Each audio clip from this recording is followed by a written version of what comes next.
Mediterranean की importance इसलिए है क्योंकि since ancient times people like they जब आपकी जमीन की कोई कोई किसी को आना जाना है या आपको कहीं कोई चीज पहुंचानी है, for that you'd be requiring some kind of uh, easy movement. So Mediterranean trade route was very important in ancient times. Arabs, some Europeans, Venetians, and partly Arabs, some Egyptians as well. Arabs during those times, 500, 600, 800 years back, they were good mariners. Those who used to travel on sea. जो मौसम का जो word है ना, मौसम, monsoon, that word is Arabic basically. So they had good geographical understanding according to their times, not according to present times. just जैसे आपके इसमें about it be also about your coming of Islam and Arabs and all ना, आपका जो paper है उसमें कुछ ऐसा भी तो है, Arabs and rise of Islam. So I'd be also likewise explaining all this together. एक जगह पर मैं आपको ये सारी चीजें इसलिए बता रहा हूं क्योंकि फिर मुझे कम टाइम उसमें देना पड़ेगा. So today please pay attention to the geography of the region and also know one thing कि Arabs were geographers. They used to travel from one place to another, okay, on sea. Like when the trade route used to happen, say for example from Italy and Greece, somebody brings in stuff from eastern part of Europe, from Greece for example. Not that's not eastern properly. So somebody or Spanish or French people sailing from the coast of Marseille towards Rome and then towards on Mediterranean, I'm telling you, towards Egypt, the eastern part of West Asia, around the region of around the region of like our present day Jordan and Israel and all. जहां पर एक छोटा सा आपको red सी से जाने से पहले एक छोटा सा लैंड का टुकड़ा मिलेगा. तो what people use to do कि अब आप जो गुड्स हैं आपके, you will be putting it on to from sea, from ship to horses and mules. You'd be shifting all your stuff onto mules or onto camel, and then you will move cross that area of around 140 50 kilometers or like whatever, and move towards Red Sea. अगर आपके पास map है तो आप उसमें देख सकते हैं कि then you move to Red Sea. Here Arab traders would be taking control. They would be moving from Red Sea towards, they will keep on sailing towards south, keep on moving. Then they will be coming towards the very southern part of Arabian Peninsula. They are the port of Aden in Yemen, the port of Aden. Then they still keep on going from the Gulf of Aden. They keep on moving, enter into Arabian Sea, and then they keep on moving, enter Indian Ocean, and then they reach somewhere around Kerala, somewhere around parts of Kerala, जो आज का मोपला जो इलाका है, जो मापिला इलाका है, मोपलास, the today's present Moplas, they are partly descendants of Arabs because Arabs used to settle there at times. The travelers, the kind of seafaring people, the traders, they used to settle somewhere around in the western part of South India. Okay, in the region around your Calicut. During those times, it was called as Calicut, or kya कहते तो I'm forgetting the name right now, but the Arabs used to travel all the way, so they had good understanding. So we will be also discussing about once Islam comes, what happens, the kind of ideas. They are very informed people, mind it. जाहिल नहीं थे. जो आज बात की Islamic historiography में कहानी सुनाई जाती है ना कि इस्लाम आने से पहले हम बिल्कुल जाहिल थे और रातों रात इस्लाम आया और सब बदल गया, ऐसा कुछ नहीं था. That's part of saying traditions that later on historians who were writing about Islam in order to show how great a change has happened were writing this. Otherwise, there is no such revolution. Overnight कोई change नहीं होता. कि रात रात कल रात तक हम जाहिल बैठे हुए थे, सुबह में नया सूरज निकला और हम सब के सब आलिम हो गए, इस्लाम आ गया. तो ऐसा नहीं होता.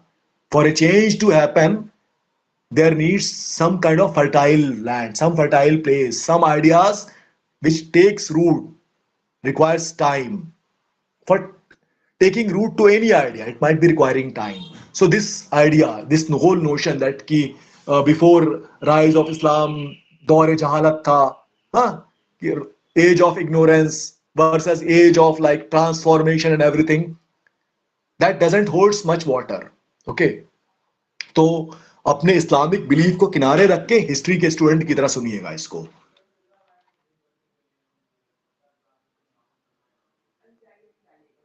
ठीक है.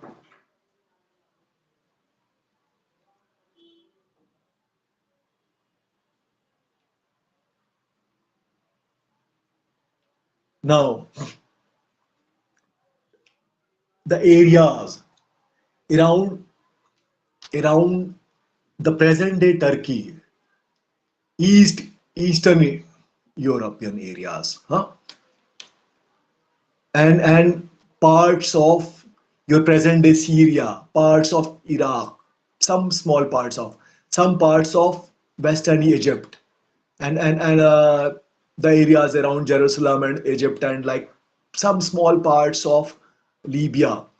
These parts were like the western part, Turkey and all, and areas around Azerbaijan right now, Georgia, the areas somewhere around Black Sea and all, है ना? ये area till say Caspian Sea. So Black Sea and Caspian Sea, it was kind of part of your Byzantine Empire, Eastern Roman Empire. The Western Roman Empire, it was comprising of Spain, Portugal, France, with its epicenter in France. हाँ, जो क्योंकि कैरोलिंगन और Merovingian जो sorry Merovingian kingdom and Carolingian empire, it was based in France, in Italy, parts of Germany, parts of like Austria and all these places. ठीक है. So these were areas where the Western Empire was there, Western Roman Empire, which declined, and it was in decline for next 300, 400 years till Merovingian kingdom and Carolingian empire emerged. This is the time when feudalism was emerging. This is the time. Why so? Because trade is in decline, commerce, industries, all of it is in decline. The the people from you can say the people from uh, the barbarians, the Germanic tribes, they have like rendered this Roman Empire ineffective.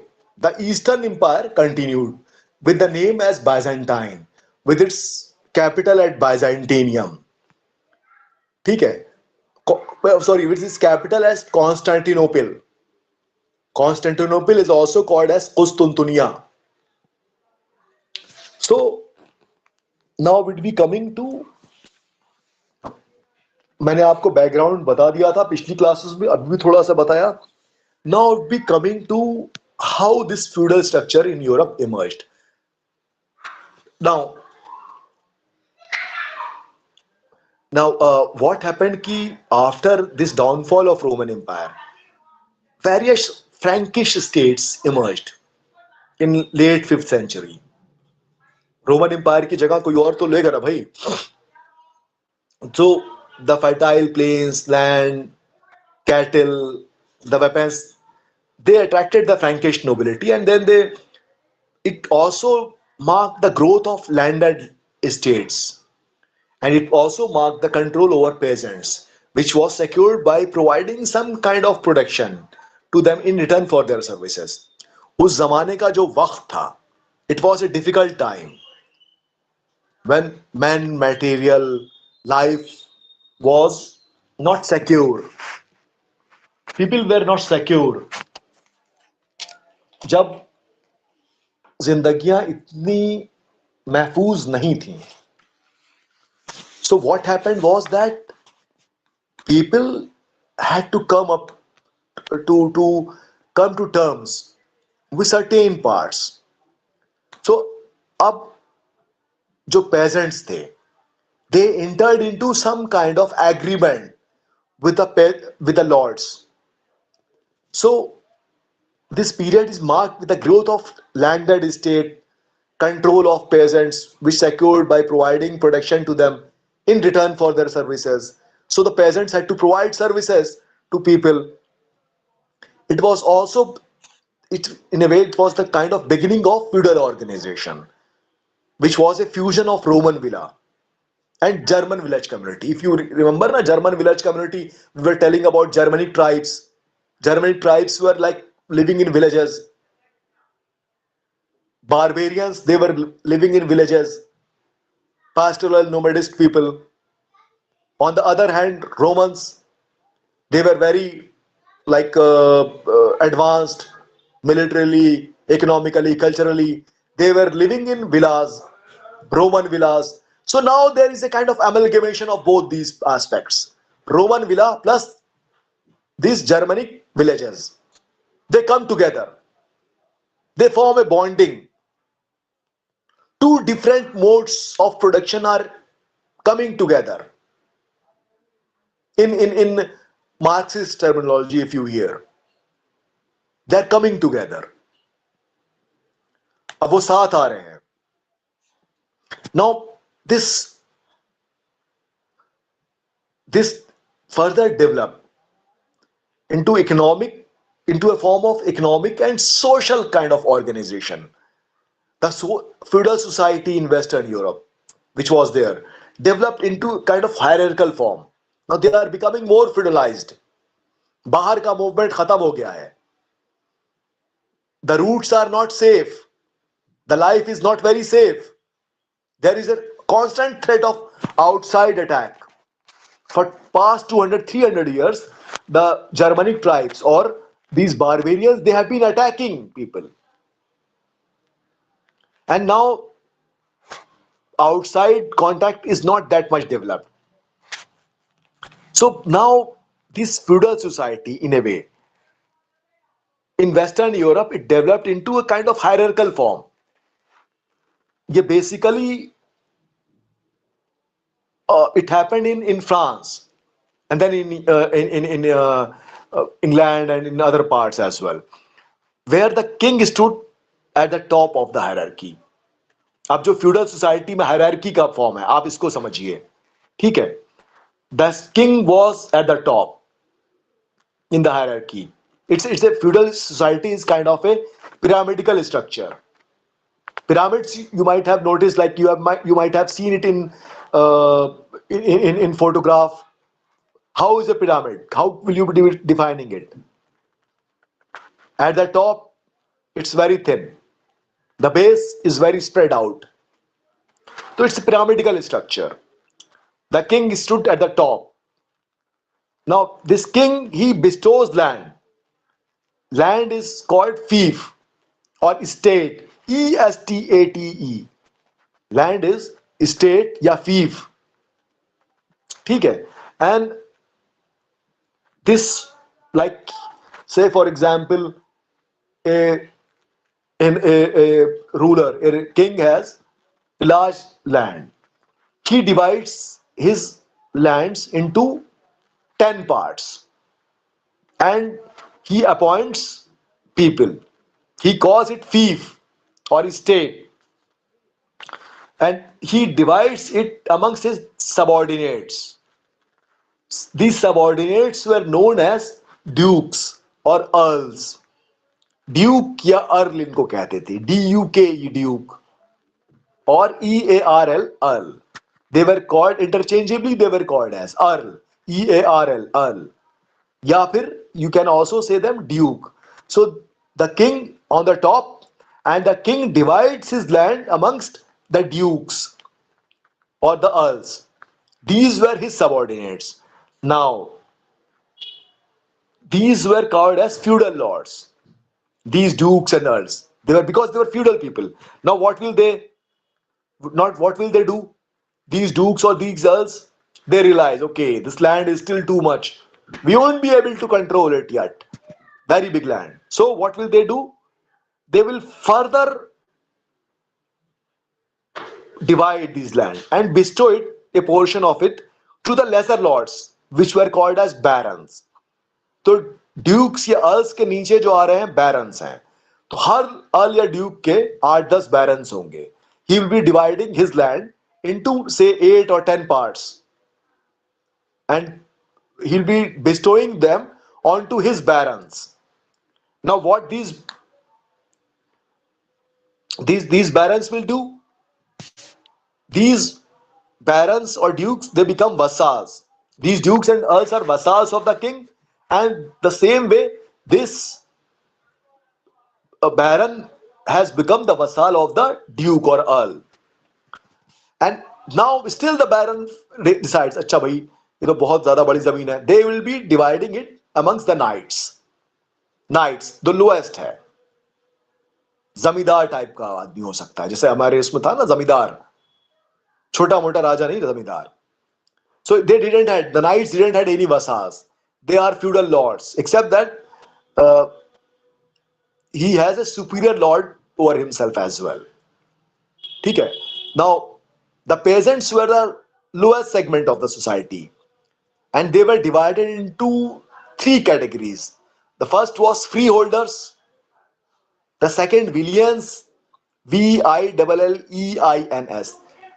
3 peasants में भी 3 division था. Peasants were first the freeholders, those who were free. They would be having free lands of theirs. They are not supposed to give any kind of, they might be providing some kind of money or some kind of things to their feudal lord, but besides that they are not supposed to do anything else. Then there are villeins and then serfs.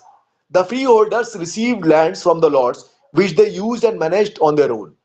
They did not work for the lords and paid taxes.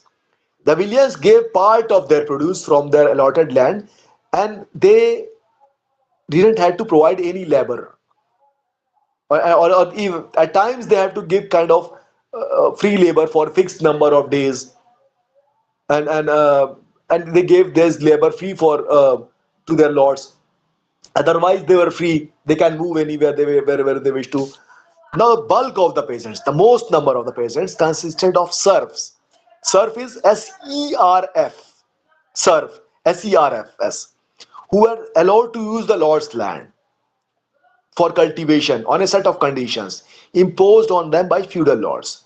These serfs, they couldn't move. They were the worst lot. They were tied to the land. The relationship of duties and obligations of the serfs for their master lord constituted the most important aspect of feudalism. So, how this system worked? The overlord or the king gives land to earls or dukes. The earls and dukes give it to barons, barons to the feudal lord or the knight. KNIGHT, knight. Knight जो है, knight in shining armor. Have you heard about it? This term in English literature, the knight in shining armor and all. हाँ, बताइए भाई, अभी तक आप लोग को समझ में आ रहा है या मैं किसी और तरीके से बताने की कोशिश करूंगा आप लोग को? क्योंकि ये थोड़ा देखिए ट्रिकी है, but you have to understand it, otherwise ना it's a kind of big difficulty.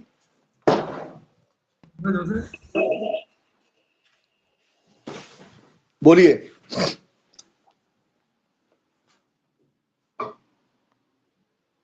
At least say yes or no. Sir थोड़ा और तरह से समझा दीजिए, ये बुक्स बहुत ही हार्ड है। अच्छा देखिए, जब प्री मॉडर्न टाइम्स में, after decline of Rome Roman empire, specially western part में, east part became Byzantine empire, western part declined, और फ्रैंकिश स्टेट्स जो थे, Frankish states, because not its based in France, जो वेस्टर्न पार्ट थी Roman empire की, Rome से और इधर से हट करके, इटली और रोम से हट करके, now the epicentre has shifted to Frankish, France, the Franks, as we've discussed in our last classes, na, the Franks were the strongest of these Germanic tribes. So the now epicenter has shifted towards Western Europe, towards France, where the Frankish kingdoms, in which a kind of system emerged, जहां पर जो Germanic tribes की society थी, Germanic tribes were in a kind of village society. It was more or less a kind of village society. और Roman society क्या थी? It was based on Roman Vilas, the Roman merchants and all these were like living in villas. Villas are like kind of आप इसमें देखिएगा villa की क्या meaning होता है, कैसा दिखता है villa. Villa is like a structure like roof, upper roof and all. So where the feudal lord used to live in villas, Roman villas and all. So uh, in a villa nearby, the peasant would be living nearby on the demesne land. On the man's and demesne would be the fields where they would be working. So the the अब मामला ये है, मैं उसको उर्दू में भी समझाने की कोशिश इसलिए कर रहा हूँ कि ताकि आपको शायद, क्योंकि थोड़ा ट्रिकी एस्पेक्ट है, इसलिए आपको समझने में आसानी हो जाएगी इससे. So fifth century onwards Roman empire का डिक्लाइन 463-73 में अलारिक के बाद हुआ शुरू हुआ. और in fifth six century what started happening was कि Frankish kingdoms started emerging. And क्योंकि उस जमाने में there was kind of lawlessness, life became somewhat difficult. There was so many threats, outside attacks. तो the peasants in a way decided कि भाई हमें कैसे मदद मिलेगी, क्योंकि कहीं से भी अटैक हो रहा है. तो they approach some feudal lord, small feudal lord, कि साहब आप हमें महफूज रखेंगे. तो वो पूछेगा भाई इसके बदले तुम मुझे क्या दोगे? तो आपकी जमीनों पर हम काम करेंगे, हमारी जिंदगी को आपको बचाए रखना है. And like all that kind of thing. तो वही सेज ओके ठीक है, मैं ये करूंगा. देन ही डिसाइड्स, अच्छा यार भाई मैं तो यार छोटा सा आदमी हूं. Night, night is KNIGHT. आप लोगों ने कोई कहानियां वानियां पढ़ते हैं आप लोग? Have you heard about the term knight in the shining armor and all kind of? Because it has been a kind of romanticized term, a very romanticized term. Knight in shining armors, helping damsel in distress. Yes, sir. So knight is kind of a soldier or protector of the kingdom. क्या क्या चीज sorry? So knight is a kind of soldier or protector of the kingdom. Who lived in the other kingdom. Protector of the kingdom. I couldn't hear the last part of what you are saying. Sir, चलिए, knight in is any case, it seems like you are able to okay. understand it. What I wish to say by it is कि now this knight, KNIGHT knight, he decides to go to a bigger knight, a bigger person, a more affluent, prosperous person who is like baron. He goes to that.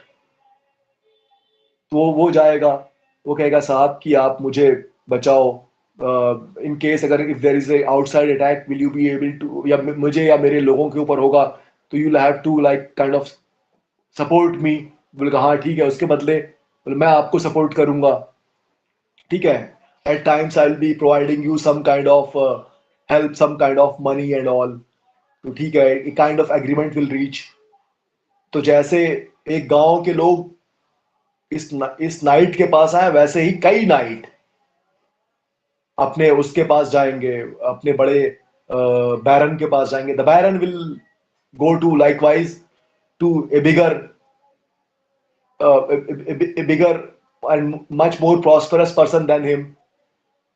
उस पूरे इलाके, लंबे चौड़े इलाके में एक वाहिद वही आदमी होगा जहां से लोग कहेंगे कि भाई मैं आपके साथ में हूं, in case if there is some problem you have to help us, help me. बदले में मैं आपका भी, कभी आप जब कहीं आप मिलिट्री कार्रवाई करेंगे तो मैं आपका सपोर्ट करूंगा। So there is a kind of demilitarisation. Now this earl और this baron will move to the king in times of need। The earl or the baron, they had to get their army to support the king or the emperor। लेकिन अब there is a kind of decentralization। अब it is more decentralized in nature। The centralization part is missing। ठीक है, you will be supporting them, you will be doing whatever, but the decentralization has happened। अब उतना centralized rule नहीं है।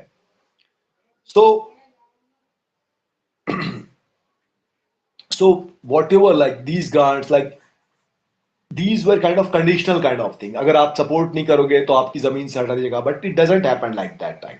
ठीक है। So and who are to support them, जो इसमें सबसे ऊपर किंग है, बीच में पूरी एक हायरार्की है।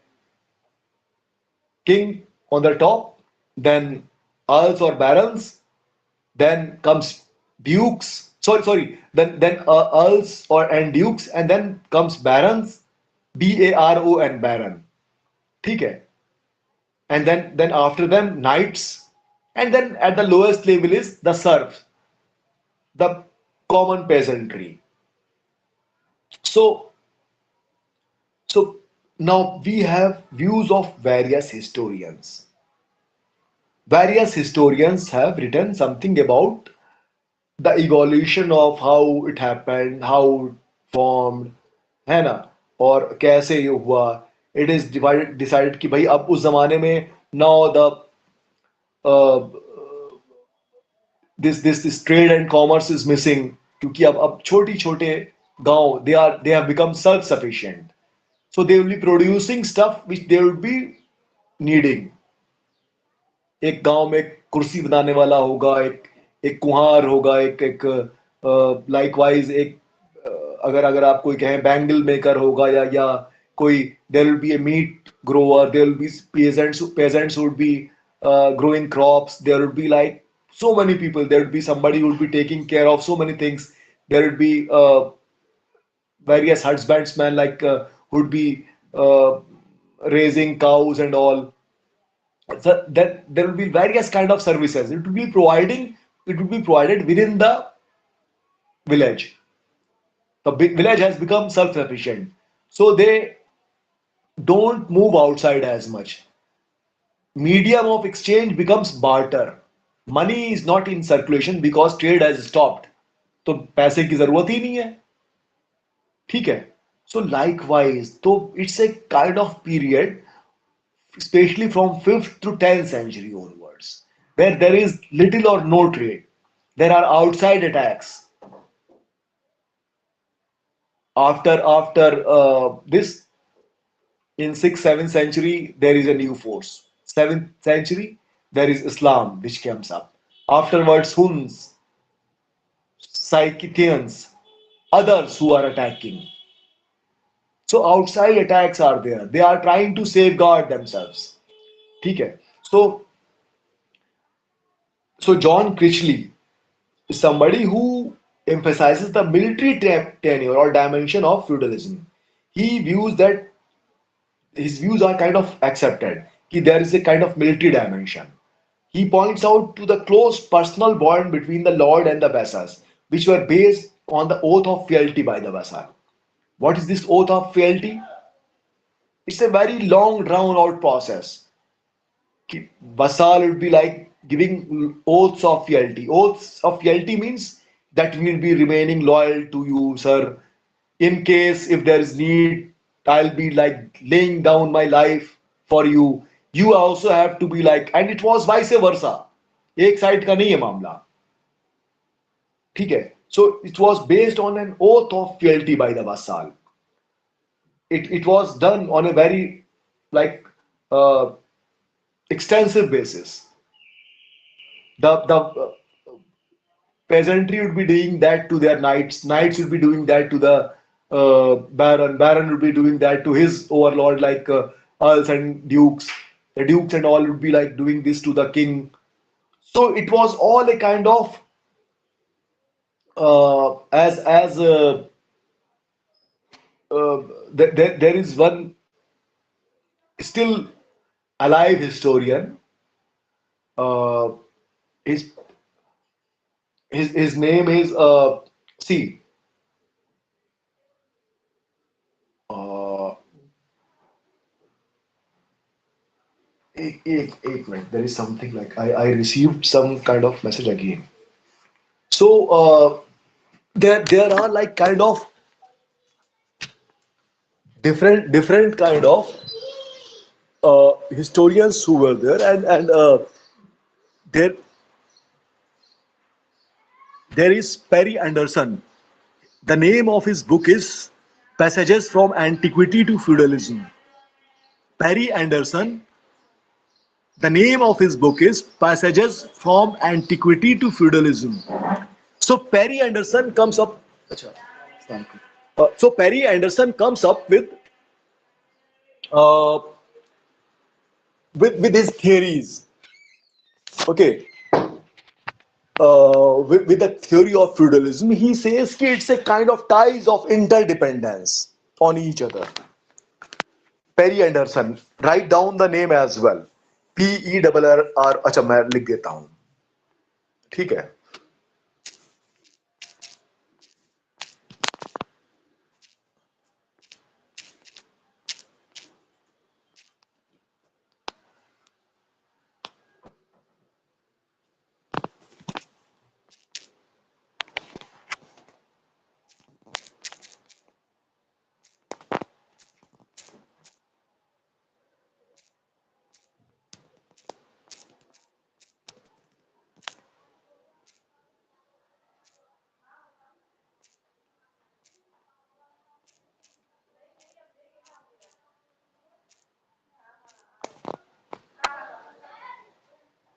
So the name of his book is Passages from Antiquity to Feudalism. He says that these are ties of interdependence.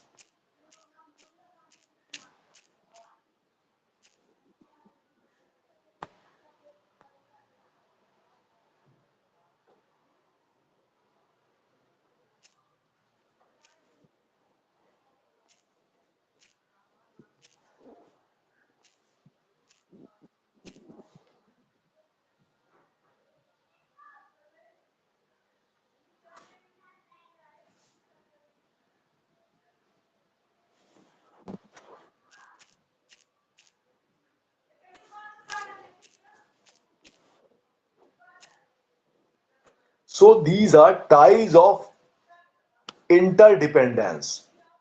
Perry Anderson says that these are ties of interdependence, which the name of the author is Perry Anderson. The book that he wrote, which you need to quote about feudalism, is Passages from Antiquity to Feudalism. It's an important book. Okay. You also need to write down at times the names of the books. Two, three authors who are very important for feudalism are Mark Bloch, Perry Anderson, ठीक है, maybe John Chrisley and then others as well, Rodney Hildson, who so you also need to understand their theories. For example, Mark Bloch wrote about feudalism, how the feudal structure worked. He he wrote the book. The book's name was Feudal Europe or Feudalism in Europe. The word he describes feudalism, it comes from the word feudal or fief. This was a form of property.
So,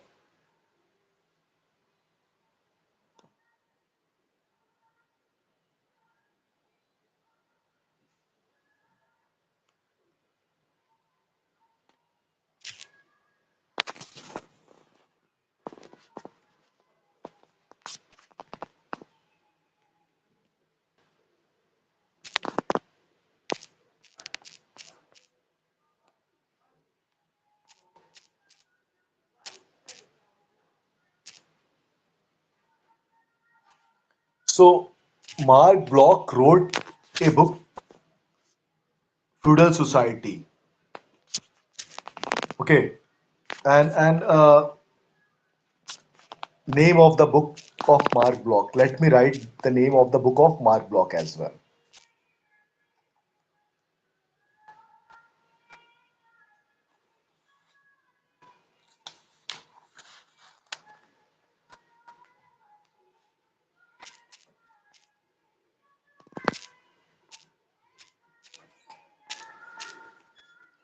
The name of the book of Mark Bloch, his name of the book is Feudal Society.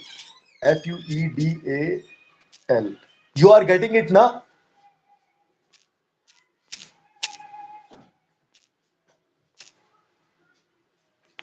The name of the book is Feudal Society.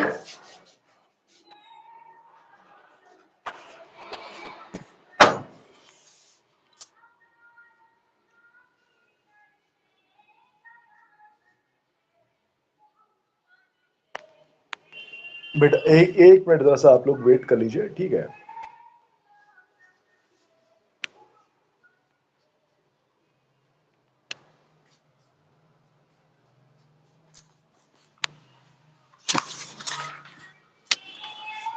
There is some outside disturbance. अभी हमें जाना है.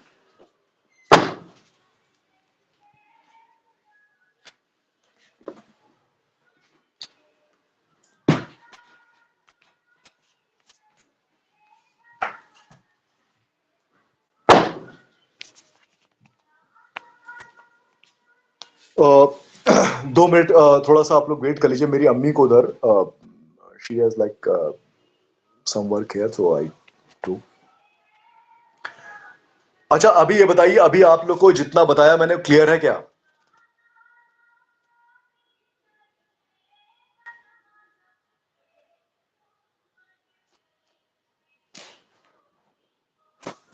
Maryam,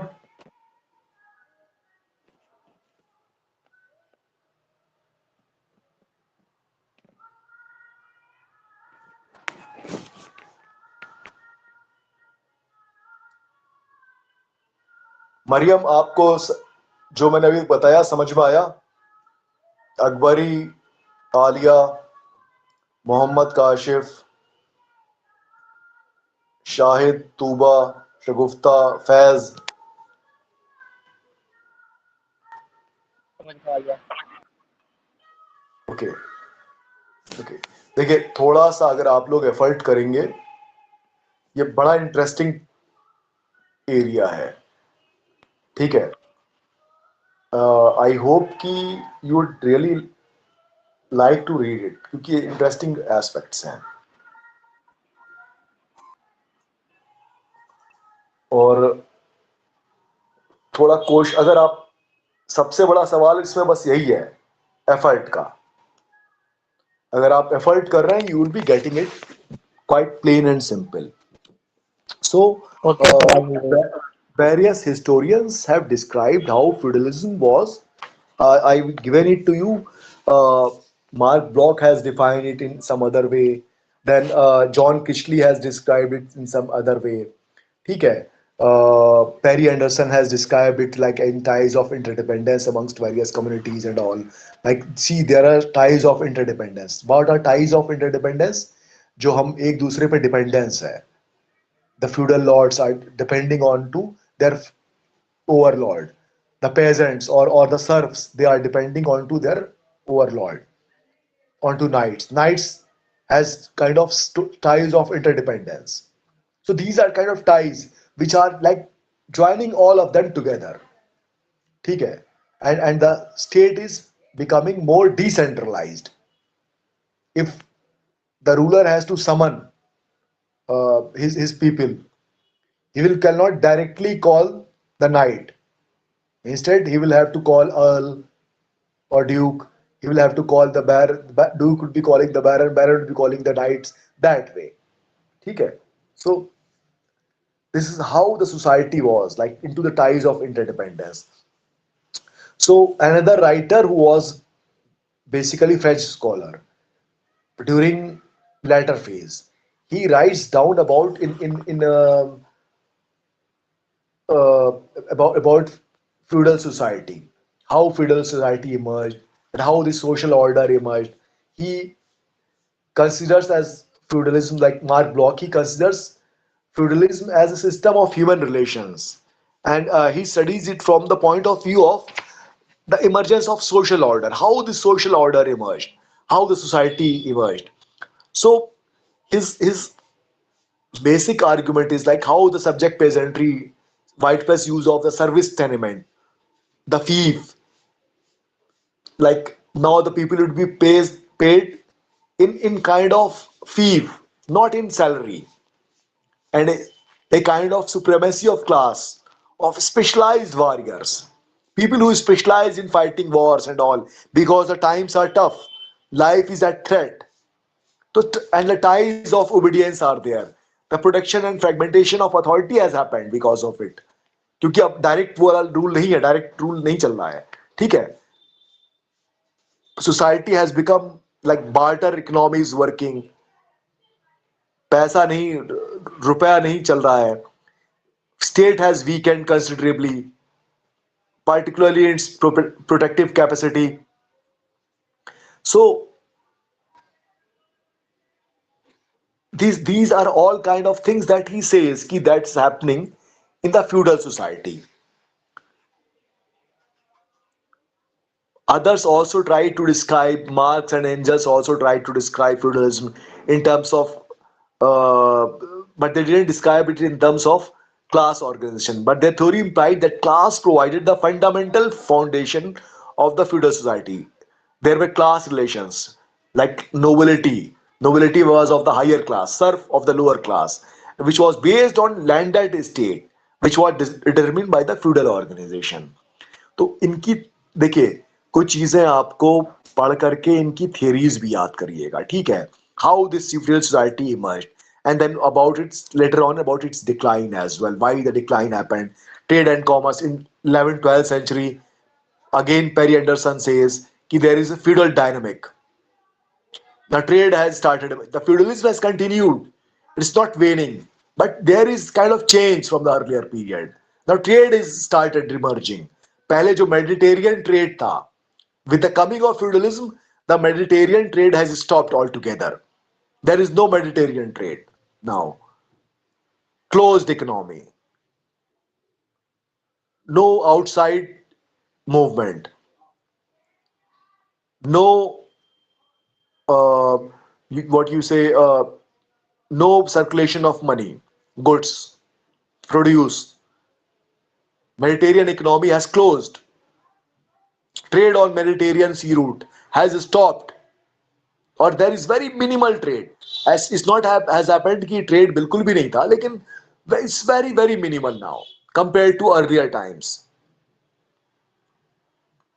So a kind of transformation has happened in the society. Things have started changing. The relationship of lord and vassal was there, has become important. Then there was like now free labor services being provided, free services on the demands land. What is the demands land? Demands land क्या है? DEMSEESNE, demands land. These are personal form of the feudal lord that contained lands, meadowlands, vineyards, or other areas which might be having water mills, which might be having breweries, inns, whatever. And the size of demands varied from one lord to another. Some lord might be having very big demands land, some might be having smaller one. ठीक है? तो now free service, the serf or the villains, they had to work on their land and then they have to work on these lands as well. They are tied to these lands. They can't escape. They cannot run away. So, and the society was more inward looking now. There was like little that could change. So, so other historians says this. Then Perry Anderson also stressed the point that that feudalism जो था, it was neither strictly kind of economic system, ना ही बहुत ज़्यादा political system था, ना economic या political system नहीं था feudalism, but it was kind of interdependence. Its chief feature consisted of vassalage. Vassal, uh, vassal have I explained it. इसको कभी कहीं vassalage भी कहते हैं, vassalage system.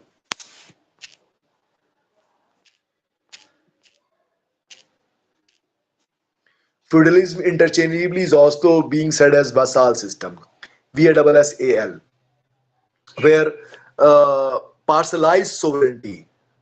Perry Anderson says, अच्छा, मैंने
देखिए, मैं I am writing this so that you might also write it down and it might I hope help you.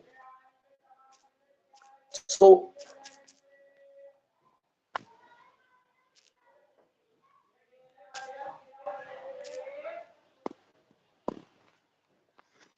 so Perry Anderson in his book he calls it kind of parcelized sovereignty, the system of parcelized sovereignty.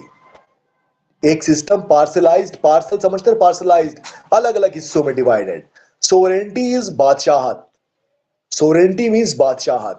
तो जो बादशाहत या rule वाला जो मामला है, that is divided into various parts. I've already explained it to you कि feudalism के feud का क्या मामला है, बादशाह और उसके नीचे कितने लोग हैं. इसकी वजह से there is like no centralized command is there. Decentralization it's more. तो it is a very fragmented. Fragmented means टुकड़ों में बटा हुआ, मुंतशिर, अलग अलग हिस्सों में बटा हुआ. And decentralized, centralized and decentralized, you might be knowing, being student of history. Centralized, Mughals are being said as centralized state. Some question this over this centralization of Mughals कि सेंट्रल जैसे आज का स्टेट है centralised है कि नहीं है,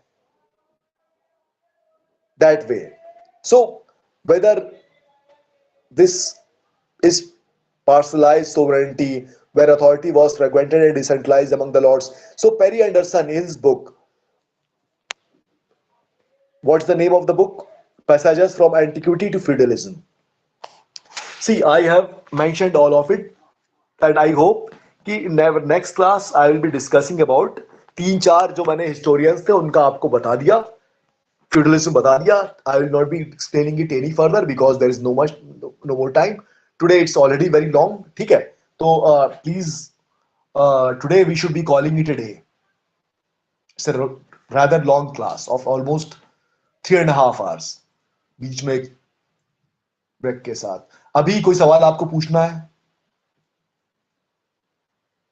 अभी कोई सवाल?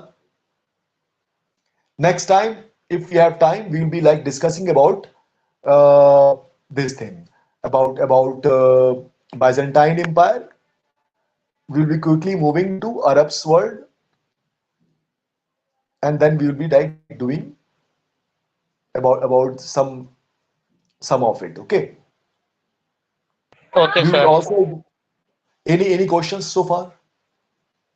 No, sir. Now, not now.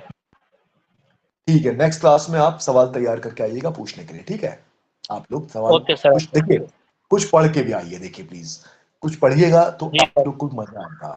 मेरा जो कहना है ना, देखिए, it will not go to waste. And at times, I'm also very sorry about one thing. At times, I do sound very harsh.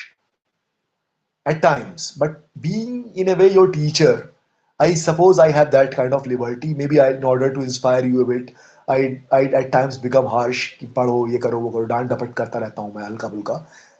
Please bear with it. ये आपको जी humiliate sir. करने के लिए बिल्कुल भी नहीं है.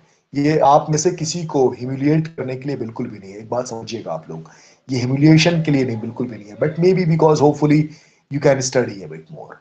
Being your teacher in a way, I hope कि you would be studying, doing good for yourself. Okay, this way you'd be helping your society as well, your family, your society, your people. In the longer run, your country ज्यादा अच्छा और किया, humanity for humanity as well, of course. So try to work hard. Okay, चलिए ठीक है, ठीक है. All the very best for today. And Okay, sir. Thank today you. I'm calling it a day. Come prepared next week. ठीक है, चलिए, शुक्रिया. खुदा हाफिज. Thank you so खुदा much. हाफिज. खुदा हाफिज. अस्सलाम वालेकुम. खुदा हाफिज.